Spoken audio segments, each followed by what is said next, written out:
Assalamualaikum warahmatullahi wabarakatuh. Apa kabar semuanya sobat dimanapun Anda berada? Kita berjumpa kembali di channel Jumpa Hamzah. Untuk Anda yang baru bergabung serta menemukan channel ini, saya ucapkan terima kasih. Mudah-mudahan channel ini bisa terus eksis, terus memberikan informasi dan nuansa edukasi serta hal-hal yang bermanfaat untuk Anda semua. Alam semesta yang kita tempati ini tentunya memiliki berjuta misteri yang hingga kini masih terus diteliti oleh para ilmuwan. Tentunya alam semesta yang kita diami ini merupakan sebuah anugerah dan tentunya kita wajib merawatnya. Perkembangan ilmu pengetahuan serta teknologi ternyata sudah mampu untuk menjawab misteri demi misteri satu persatu untuk kelangsungan atau keberlangsungan serta bagaimana cara alam semesta itu bekerja. Salah satunya adalah dengan teori-teori yang sudah dirumuskan oleh para ilmuwan. Tentunya ini bukan melawan kuasa Tuhan, tetapi lebih mengidentifikasi bagaimana cara bekerja atau rahasia-rahasia apa yang ada di alam semesta ini. Karena dari tahun ke tahun ilmuwan terus mempelajari siklus dan hubungan antara alam semesta dengan kehidupan yang ada di dunia, khususnya teori-teori yang belum terpecahkan. Ada teori-teori yang sudah dijelaskan, ada teori-teori yang belum terjelaskan. Karena luas alam semesta sampai saat ini pun masih belum bisa diketahui secara detail bagaimana dan seperti apa ujung alam semesta itu. Apakah di ujung sana ada alam semesta yang lain? Tidak ada yang tahu. Salah satu teori yang mempelajari alam semesta dan juga cara kerjanya adalah ilmu fisika. Tentu kalau Anda pernah belajar di bangku sekolah dulu, Anda pasti tahu apa gravitasi, apa hukum gerak, apa hukum fisika itu yang dipelopori oleh seorang Isaac Newton. Tetapi bagaimana jika ilmu fisika itu ternyata dipelajari dari sudut pandang yang lain atau dari sudut yang sangat kecil, mikroskopik, yang disebut dengan fisika kuantum. Ini akan kita coba bahas pada episode kali ini. Apa sebenarnya yang disebut dengan fisika kuantum dan apa hubungannya terhadap kehidupan manusia di alam semesta ini. Ayo kita coba bahas dan kita putar dulu intronya.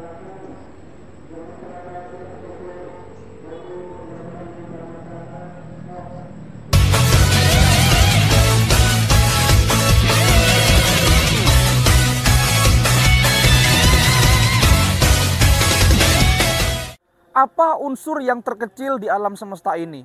Tentu kalau Anda menemukan pertanyaan seperti itu pasti akan teringat kepada sebuah unsur yang paling kecil yang menyusun dari materi-materi yang ada di alam semesta. Unsur tersebut biasanya disebut dengan atom. Ya, atom merupakan sebuah unsur yang sangat penting karena dengan atom sebuah materi bisa tersusun, bisa terkumpul dan bisa terbentuk. Tubuh kita ini adalah susunan dari beberapa atom yang sangat kecil yang tidak bisa dilihat dengan kasat mata. Secara mikroskopik tubuh kita ini merupakan susunan triliunan atom-atom yang membentuk sebuah jaringan, kemudian terbentuklah daging, tulang, DNA, darah, mata, telinga, akhirnya kita bisa terlihat seperti manusia pada umumnya. Tetapi kalau dilihat secara mikroskopik, maka sebetulnya tubuh kita ini tersusun dari atom-atom yang tersusun sedemikian rupa. Dan itu adalah unsur-unsur pendukungnya. Tentunya ini berhubungan dengan seluruh alam semesta di jagat raya ini. Tidak ada yang namanya benda yang tidak tersusun dengan atom. Baik itu benda yang bermassa ataupun benda yang tidak bermassa. Tetapi pertanyaannya, apakah ada benda yang atau unsur-unsur yang lebih kecil dari atom? Jawabannya tentu saja ada. Ini disebut dengan quark. Quark itu merupakan atom, merupakan benda yang lebih kecil dari atom maksud saya, yang tentunya sangat kecil. Atom itu sendiri berasal dari bahasa Latin yang berarti atomus, atau disebut dengan atomus adalah hal yang tidak bisa terbagi lagi. Tapi ternyata perkembangan ilmu pengetahuan menjawab misteri-misteri yang ternyata dulunya dianggap tidak ada, sekarang dianggap ada. Ya, jadi benda yang lebih kecil atau unsur yang lebih kecil dari atom disebut dengan quark. Quark ini tentunya adalah penyusun dari neutron, kemudian proton dan elektron. Jadi ketiga unsur tersebut ternyata lebih kecil dari subatomik itu sendiri atau benda-benda dan elemen yang membentuk unsur-unsur atom. Jadi benda-benda yang identik dengan hal yang kecil kemudian skala sangat mikroskopik, elemen-elemen pembentuk atom ternyata jauh lebih kecil dari yang disebutkan tadi. Jadi neutron, proton, elektron itu semuanya lebih kecil dari atom. Semuanya serba mikroskopik. Nah, apa hubungannya dengan fisika, dengan ilmu fisika? Tentu ilmu fisika itu merupakan sebuah ilmu yang mempelajari bagaimana cara kerja alam semesta, bagaimana benda bisa jatuh ke bawah, bagaimana benda bisa bergerak, bagaimana benda bisa melaju dengan kecepatan tinggi, dan seterusnya. Bagaimana cahaya bisa sampai, bagaimana asap bisa terbang, dan seterusnya. Ya, itu disebut dengan ilmu fisika klasik. Tetapi ilmu pengetahuan modern ternyata berkembang sedemikian pesatnya dan ada sebuah cabang ilmu fisika baru di mana ini jarang dipelajari di sekolah dan di Indonesia pun masih belum familiar, yang disebut dengan fisika kuantum atau quantum physics dalam bahasa Inggrisnya. Tentu kalau kita mempelajari ilmu fisika kuantum, maka itu erat kaitannya dengan hal-hal yang sangat kecil, super kecil, sangat mikroskopik sekali. Tidak bisa dilihat secara kasat mata. Nah, alam semesta ini ternyata diteliti oleh para ilmuwan. Ya, Anda pasti pernah mengenal nama besar seperti Albert Einstein yang tentunya pernah mengungkapkan sebuah teori yang sangat fenomenal. Ada teori relativitas khusus dan relativitas umum. Tentu hal ini merupakan sebuah kemajuan besar umat manusia pada waktu itu. Sehingga ilmu fisika saat ini berkembang sedemikian rupa dan menjadi ilmu fisika modern atau yang disebut dengan fisika kuantum. Nah, dalam fisika kuantum itu semua hal yang tidak mungkin menjadi mungkin. Seperti contoh, perjalanan cahaya itu menjadi sangat mungkin ketika dikaitkan dengan ilmu fisika kuantum. Karena perjalanan cahaya itu adalah hal yang sangat tidak mungkin dilakukan oleh manusia, apalagi massa, apalagi materi, karena tidak ada yang lebih cepat daripada cahaya. Kecepatannya adalah 300.000 km per detik, sehingga dengan fisika kuantum itu menjadi hal yang lumrah-lumrah saja.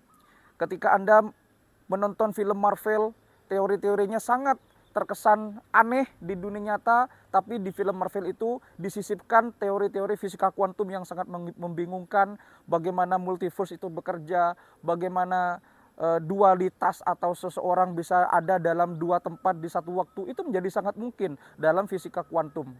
Termasuk juga ya roh yang ada dalam tubuh manusia, ternyata dalam ilmu fisika kuantum itu ternyata bisa dibuktikan. Pada tahun 1902, ada seorang dokter dari Massachusetts, Amerika Serikat bernama Dr. Duncan pernah meneliti roh yang ada dalam tubuh manusia.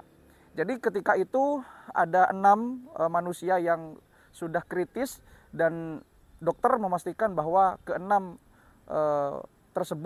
orang tersebut sudah dipastikan tidak akan lama lagi umurnya. Kemudian Dr. Duncan pada waktu itu meneliti apakah orang yang masih hidup ini, yang kritis itu, yang 6 itu punya berat. Dan apakah beda beratnya ketika dia sudah mati.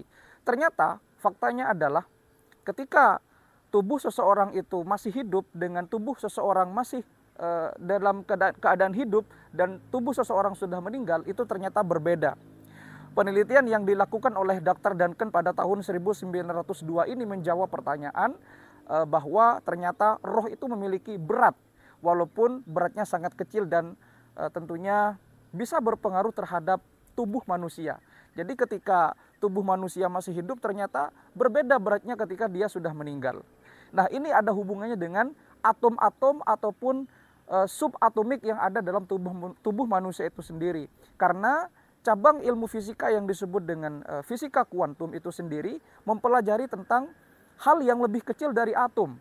Seperti yang sudah saya sebutkan tadi, ada neutron, ada proton, elektron, di mana kesemuanya itu merupakan unsur-unsur yang sangat kecil dari alam semesta. Nah, pertanyaan besarnya adalah, apakah roh yang ada dalam tubuh manusia itu bisa terikat hukum fisika? Tentunya hukum fisikanya berbeda, yang mana hukum fisikanya ternyata lebih kecil dan lebih rumit dari hukum fisika yang ada di alam semesta ini. Jawabannya tentu saja bisa iya. Karena memang hukum fisika yang kita ketahui selama ini itu ternyata terus berkembang. Seseorang dalam ilmu fisika klasik tidak mungkin bisa berada dalam dua tempat dalam satu waktu. tapi dalam ilmu fisika kuantum itu mungkin saja.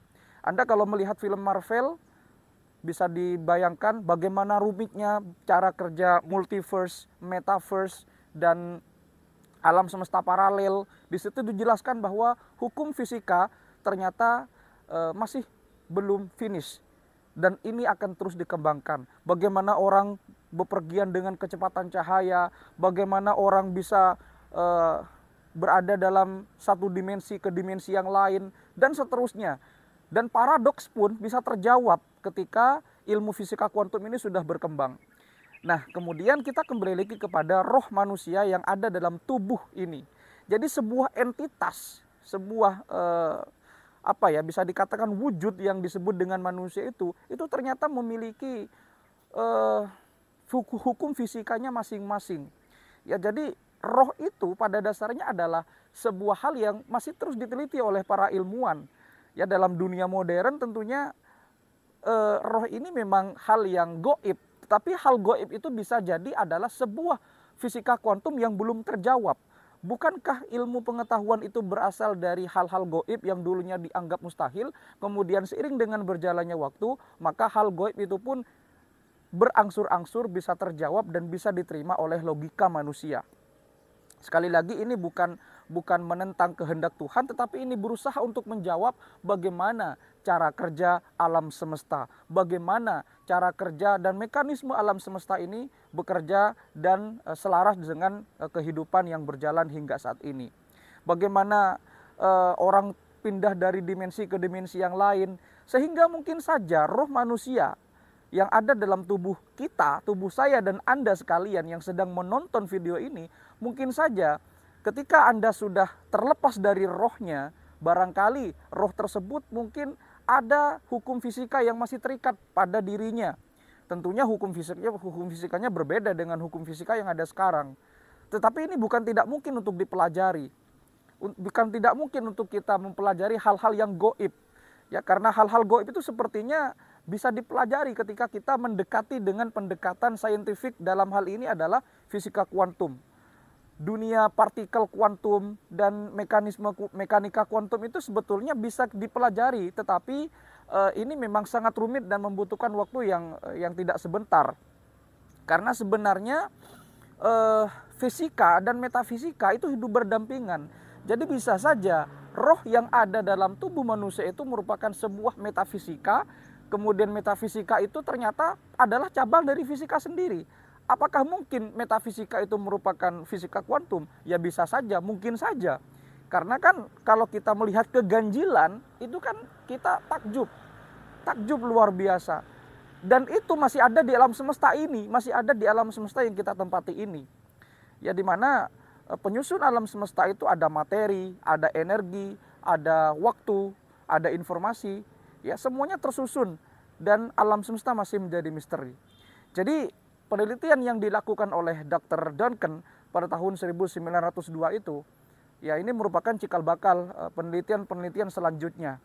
Bahwa sesungguhnya partikel-partikel yang ada di alam semesta itu tentunya masih menjadi misteri dan ilmu pengetahuan akan terus berlangsung.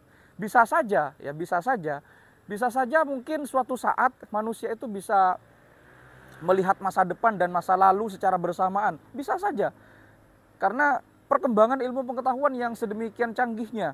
Bisa saja manusia itu melihat masa depan orang lain dan masa lalu orang lain dengan alat yang super canggih atau dengan nanoteknologi. Siapa yang tahu?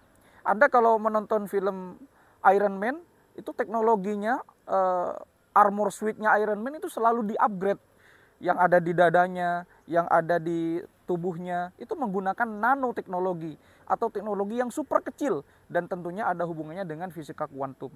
Sehingga barangkali keadaan-keadaan roh-roh halus atau yang disebut dengan makhluk gaib itu mungkin bukan hal yang mustahil suatu saat, karena mungkin kita berdekatan secara dimensional, tapi kita juga terpisah secara dimensional. Ya, Jadi kita ini adalah makhluk 3 dimensi, sedangkan mereka adalah dimensi yang lebih tinggi dari kita. Mungkin saja kita terpisah secara dimensional, tapi kita bisa melihat secara ilmu pengetahuan. Kapan? Suatu saat. Jika ilmu fisika kuantum sudah berkembang sedemikian rupa dan nanoteknologi sudah bisa dikembangkan secara masif di peradaban modern ini. Sehingga barangkali suatu saat hal-hal yang disebut dengan goib, hal-hal yang dimaksud dengan keganjilan mungkin tidak akan ada lagi. Karena kenapa? Karena sudah terjawab oleh ilmu pengetahuan. Mudah-mudahan video ini bisa memberikan gambaran dan manfaat untuk Anda semuanya, agar kita senantiasa untuk terus belajar dan tidak pernah berhenti untuk belajar. Karena alam semesta selalu mengandung misteri, dan tentunya generasi-generasi setelah kita akan terus berupaya untuk memecahkan misteri-misteri alam tersebut. Terima kasih sudah menyimak, sampai jumpa di video berikutnya. Kritik dan saran tetap saya tunggu. Wassalamualaikum warahmatullahi wabarakatuh.